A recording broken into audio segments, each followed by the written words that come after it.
Hello everyone, welcome to EduTap and welcome to today's session wherein we are going to see the upcoming UPSC EPFO 2025 examinations Social Security Acts strategy.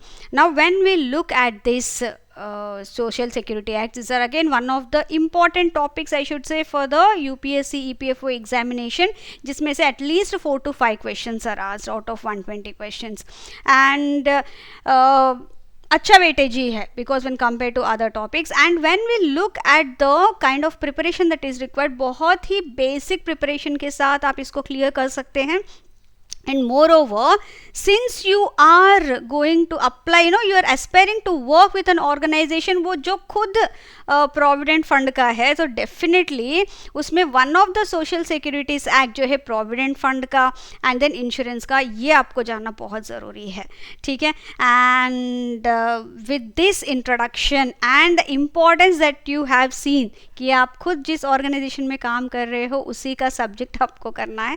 So with that let us start today's session, and here we are. Now if we talk about the importance of Social Security Act, there are various questions that are asked, and as per the previous year papers, because based on that analysis only हमें समझ में आता है कि हाँ कितना importance है किसी टॉपिक का, कि कितने questions आए हैं उसमें से, right? So last time जब examination conduct हुआ था उसमें EO और AO में Social Security Act से 6 questions पूछे गए हैं.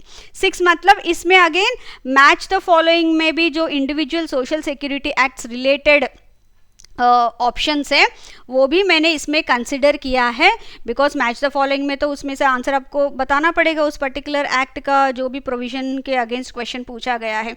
सो that also I have considered as one question for this. So उसकी वजह से 6 है, otherwise 3 to 4 questions are asked. Okay, APFC में तो 4 questions they have asked from this social security act. Now एक तो हमें समझ में आ गया है इसमें से कितने क्वेश्चंस आए हैं. So with that you are able to understand कि इसका इंपॉर्टेंस क्या है. Now moving on to the challenges in covering the social security acts. क्यों इतना दिक्कत लगता है, why, what are the various challenges that generally students face when they start preparing for the social security acts. एक तो है they are unable to understand the syllabus, क्योंकि social security act as such syllabus कोई भी other competitive examination में नहीं है. सो इसी एग्जाम में है तो थोड़ा सा इसके लिए अलग सा प्रिपरेशन करना ही पड़ेगा. Okay, so first thing that you have to understand is syllabus. Syllabus क्या है, मतलब सोशल सिक्योरिटी एक्ट्स क्या है, सोशल सिक्योरिटी एज सच क्या है, जिसमें हमें सिक्योरिटी दे रहे हैं टू द पीपल, सोसाइटी के लिए in the form of insurance, maternity relief या फिर provident fund that is pension के लिए, मतलब जो उनके जब ओल्ड एज होता है वो सपोर्ट के लिए. ठीक है. So with that you will be able to understand क्या क्या उसमें एक्ट्स है. सो सिलेबस का आपका हो गया यहाँ पे. Now lack of idea about the important topics. कौन से टॉपिक्स ऐसे हैं जो इम्पॉर्टेंट है. Okay, so how will that you know from the previous year question. So मैंने नंबर ऑफ क्वेश्चन तो बता दिया है, जैसे जैसे आगे जाएंगे I will take you through the act itself जिसमें से ये क्वेश्चंस पूछे गए हैं, and few sample questions as well from the previous year, so that आपको एक आइडिया मिल जाए इसमें से कि किस टॉपिक से क्वेश्चंस ज़्यादा आ रहे हैं एंड किस तरह के क्वेश्चंस आ रहे हैं. ठीक है. तीसरा है विच सोर्सेज टू फॉलो. हमें कौन से सोर्सेज फॉलो करना पड़ेगा if you want to cover this social securities act, वो भी मैं आपको यहाँ पे दिखाऊंगी. Next, how much time to be devoted. No when we talk about social security act, सबको लगेगा द लेबर लॉस इन सबके लिए अच्छा खासा टाइम लगा है, तो इसमें भी उतना ही लगेगा. नो, इवन आप अच्छे से बेसिक्स भी कवर करोगे. Okay, so you will not take more than 3 to 4 days. So 3 days major preparation of the acts के लिए and 1 day for your revision, so that कुछ अगर टिडबिट्स अगर आप भूल रहे हो या रिकॉल नहीं कर पा रहे हो, एक दिन का रिविजन सफिशिएंट रहेगा. Not more then that for social security acts. Okay, now before going any further into how to prepare decoding the syllabus etcetera, have a small announcement. Currently EduTap is offering a free guidebook for you for the upcoming UPSC EPFO examination, जिसमें आपको पूरा 1 point FAQ resolution आपको यहाँ पे मिल जाएगा. जितने भी आपके FAQs है वो आपको यहाँ पे आंसर मिल जाएगा, like your information about the eligibility, examination pattern, vacancies किस तरह से है, and you will be getting the information on the decoded syllabus. क्या सिलेबस क्या है, उसमें से कौन सा इंपॉर्टेंट टॉपिक्स है, ओके एंड उसका पूरा आपको इन्फॉर्मेशन मिल जाएगा and based on what, based on the solved PYQs and ये one of the most important aspect है जहाँ पे आपको इधर उधर ढूंढने की ज़रूरत नहीं है. All the previous year question जितने भी पेपर्स हुए in the last 5 to 6 years वो जितने भी बार हुआ है, सो दोज सॉल्व्ड PYQs आपको यहाँ पे मिल जाएगा. ठीक है, and then relevant sources to prepare for this examination, ये भी दिस गाइड बुक में, since we are talking about the guide book, it should guide you correctly in your exam preparation, right. So relevant sources भी यहाँ पे provide किए जा रहे हैं. Now where can you find this book? So आप ये डिस्क्रिप्शन, ये वीडियो का जो डिस्क्रिप्शन है उसमें एक लिंक दिया गया है, link to this free guide book. उस पर आप क्लिक करेंगे तो 1 or 2 steps that you have to be, आपका name, ID etc. and then you can download the guidebook. आपका email ID पे वो आ जाएगा. From there you can download and go through this book and the solved PYQs etc. ठीक है, so I request you all to please download this free guide book जो आपके examination preparation को बहुत smooth करेगा विथ ऑल दो जो भी आपके दिमाग में क्वेश्चंस चल रहे हैं, it will answer all those questions. ठीक है, now comes the how to cover. No कितने दिन लगेंगे इसके लिए कवर करने के लिए social security act. As I have mention earlier also 3 days आपको सॉलिड, मतलब पूरा पूरा आप टाइम देंगे तो 3 days आपको एक्ट्स को कवर करने के लिए लगेगा एंड 1 दिन रिविजन के लिए काफ़ी है, not more than this, because though there are 10+ social security acts, उसमें आपको ओनली 5 to 6 ऐसे एक्ट्स हैं जो बहुत ही अच्छे से पढ़ने हैं, because they are quite relevant to the examination that you are appearing for. And जिस ऑर्गेनाइजेशन के साथ आप एस्पायर कर रहे हो काम करने के लिए, उसके लिए भी आपको ये इन्फॉर्मेशन जानना ज़रूरी है. एंड डोंट थिंक दैट ये रिक्रूटमेंट टेस्ट तक ही सीमित है. सोशल सिक्योरिटी एक्ट्स आपको अभी भी पढ़ना पड़ेगा and they might this preparation will help you in your interview as well. Okay, and since you are going to work with the employ provident fund organisation itself, जिसका ये सब काम कर रहा है, provident fund and all that, so वो social security act that would be very very important for you. ठीक है, now what is the decoded syllabus? As I said earlier also there are 10+ social security acts, लेकिन कुछ acts ऐसे हैं जो बहुत ज़्यादा इंपॉर्टेंट है आपके एग्जाम के लिए. One such act is the employees provident funds and miscellaneous provisions act 1952. सो आप ये मत सोचिए कि मुझे ये रिक्रूटमेंट टेस्ट ही निकालना है इंटरव्यू के लिए तो मुझे कुछ और पढ़ना होगा. Now not like that, this would be helpful for your interview as well. ठीक है, उसके बाद आता है एम्प्लॉयज़ स्टेट इंश्योरेंस एक्ट, जिसमें इंश्योरेंस के एसोसिएटेड जो भी that all would be there. Payment of Gratuity Act, Maternity Benefit Act, Employees Compensation Act, Unorganized Workers Social Security Act. इस पर्टिकुलर एक्ट से कभी कोई क्वेश्चन एक्चुअली डायरेक्टली पूछा नहीं गया है, बट अदरवाइज जो लेबर लॉस हम लोग करते कई जगह पे इसका जिक्र है. ठीक है, and when we look at the other major social security act जो मैंने यहाँ पे दिया है, तो सिंपल आपको what, where, when, how, which, उस तरह के क्वेश्चंस आप आंसर करेंगे. You should be able to cover this syllabus very easily. मतलब एलिजिबिलिटी किसके लिए एलिजिबिलिटी है, ऑब्जेक्टिव क्या है, अगर कंपल्शन है तो किसके लिए कंपल्शन है, अगर वॉलेंट्री है तो किसके लिए वॉलेंट्री है. ओके, अगर किसी के लिए एलिजिबिलिटी है तो उसमें भी लेयरिंग है. मतलब फॉर एग्जांपल मैटरनिटी एक्ट है, सो फर्स्ट 2 चिल्ड्रन के लिए एक तरह के रूल्स है एंड थर्ड चाइल्ड के लिए एक तरह के रूल्स है. एंड अगर कुछ उन्होंने सरोगेसी के लिए गए तो उसके लिए एक रूल रहेगा. उस तरह से अलग अलग लेयरिंग रहेगा. अगर उतना बेसिक लेयरिंग भी आप बहुत ही समझ, if you go through that it would be very easy for you to cover. ठीक है, नाउ आता है सोर्सेस. आपको कहाँ देखना है इन एक्ट्स का? As I have said, ministry of labour and employment का जो साइट है वहाँ जाएंगे तो आपको सोशल सिक्योरिटी का एक मिलेगा ओके टैब. उसमें आपको ये सारे एक्ट्स के PDFs मिलेंगे. Okay, majority of the acts. कुछ आपको एम्प्लॉय प्रोविडेंट फंड ऑर्गेनाइजेशन वहाँ पे भी मिलेगा. एंड इफ़ अगर आप इन PDFs के थ्रू पढ़ रहे हो तो please be very very careful. Don't go from cover to cover. जो बेसिक है, जैसे मैंने बोला है, to whom it will apply, what are the conditions, eligibility criteria, उस तरह से whom, which, what, उस तरह के आप लोग करेक्शन क्वेश्चंस आंसर कर पाएंगे तो उतना आपके लिए सफिशिएंट रहेगा. So please be very very careful कि don't go from cover to cover. जो इम्पॉर्टेंट टॉपिक्स है, इंपॉर्टेंट प्रोविजंस है एज सच, वो आपको करना पड़ेगा, and that will be getting based on the kind of previous year questions that have been asked, and as I said आपको basic उसमें से कवर करना है जो आपके क्वेश्चंस को आंसर करता है, ठीक है.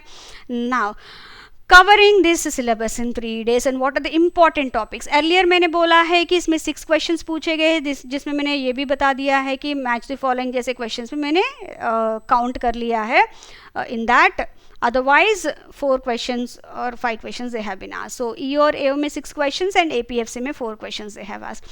And इसमें जो breakup है कौन से acts से questions पूछे गए, that is more important for us. With that we'll be able to understand कि कौन से important acts है जिसमें हमें focus करना पड़ेगा. तो सबसे पहले आता है Employees Provident Fund and Miscellaneous Provisions Act 1952. very very important. इसमें से 3 questions पूछे गए हैं E और AO में, APFC में 2 questions.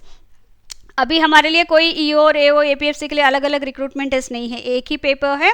So you should be able to understand कि ये सारे जितने भी हाईलाइटेड है. फॉर एग्जांपल अर्लियर एपीएफसी में employees compensation act, state insurance act से क्वेश्चंस आए हैं, ठीक है, but employ state insurance act का क्वेश्चन ई और एओ में नहीं आया है. But still that would be important for you now because अभी क्लब कर दिया है. सो अगर आपको स्कोर अच्छे से करना है तो definitely you have to focus on those topics as well जो अर्लियर एपीएफसी के लिए बहुत ज़्यादा इंपॉर्टेंट हुआ करते थे, ठीक है, और ई और एओ के लिए इंपॉर्टेंट हुआ करते थे, ठीक है. So here these are those 5 acts जो बहुत ज़्यादा इंपॉर्टेंट है for you to cover. If not all at least आप ये 5 एक्ट्स भी कवर करोगे तो बेसिक क्वेश्चंस एटलीस्ट जितने भी क्वेश्चंस पूछ रहे हैं उसमें 90% of the questions from social security act you should be able to answer very easily, ठीक है.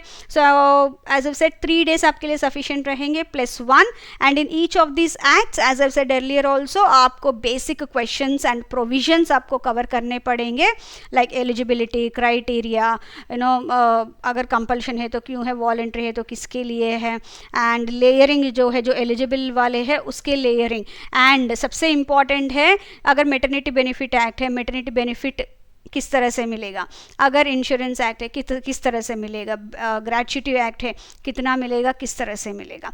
दैट पार्ट वो बहुत ज़्यादा इंपॉर्टेंट है part of this provisions. And who are the implementing agencies and the officers, those who are looking into application of the provisions of this act in various establishments, जहाँ पे भी उनका eligibility बनता है, ठीक है, वो भी आपके लिए बहुत इंपॉर्टेंट रहेगा.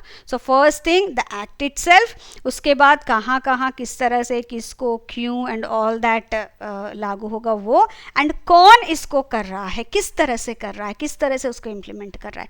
ये 3 अगर आप सही से कर लोगे you should be able to answer 90% of the questions, ठीक है.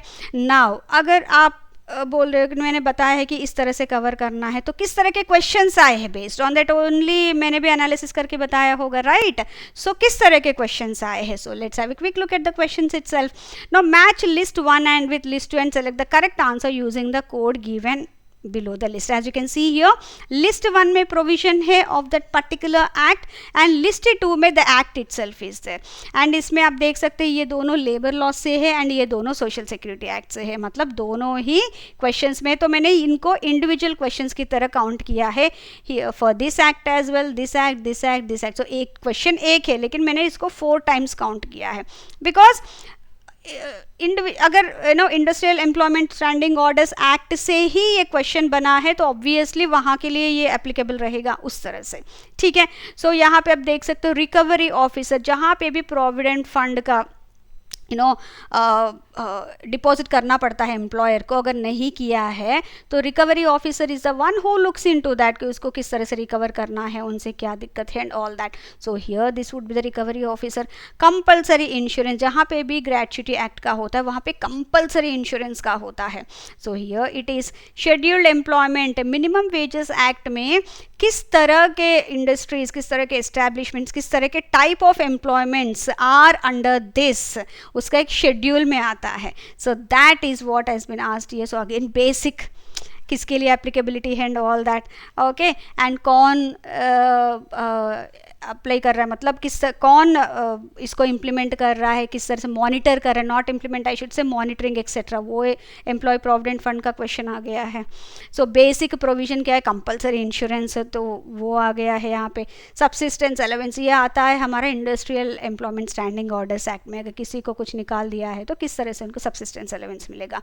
And how would we know that, based on the rules and regulations that have been already set for that particular establishment. वो सारे आते हैं स्टैंडिंग ऑर्डर्स में, right. So ये हो गया A4, B2, B3, C2, D1. So A is the correct answer here.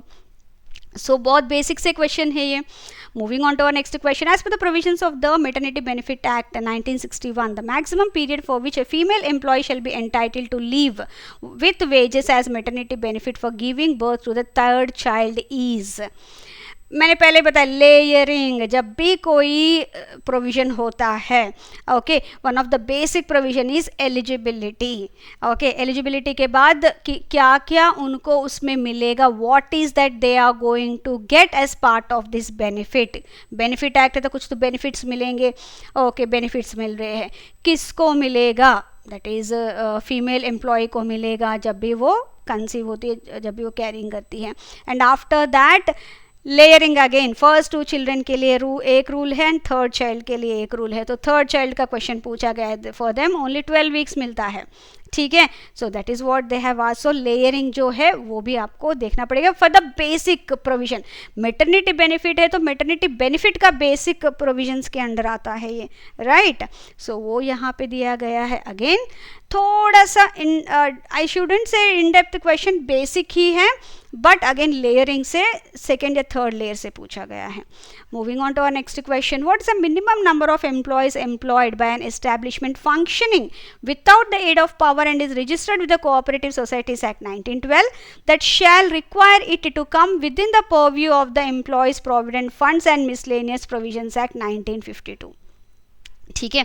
Now यहाँ आता है एलिजिबिलिटी. कौन से एस्टैब्लिशमेंट्स इस पर्टिकुलर एक्ट के परव्यू में आते हैं. ओके, उसमें कई सारे हैं, तो one of that is the registered, the establishment which is registered under the cooperative societies act 1912 and working without the aid of power. मतलब without power they are working, but still अगर उस establishment में 50 members से ज़्यादा है, 50 या more, then that shall come under the purview of EPFA act. EPFA 1952 के act के दायरे में आता है. सो अगेन एलिजिबिलिटी कौन है, that who will come under the purview of this act.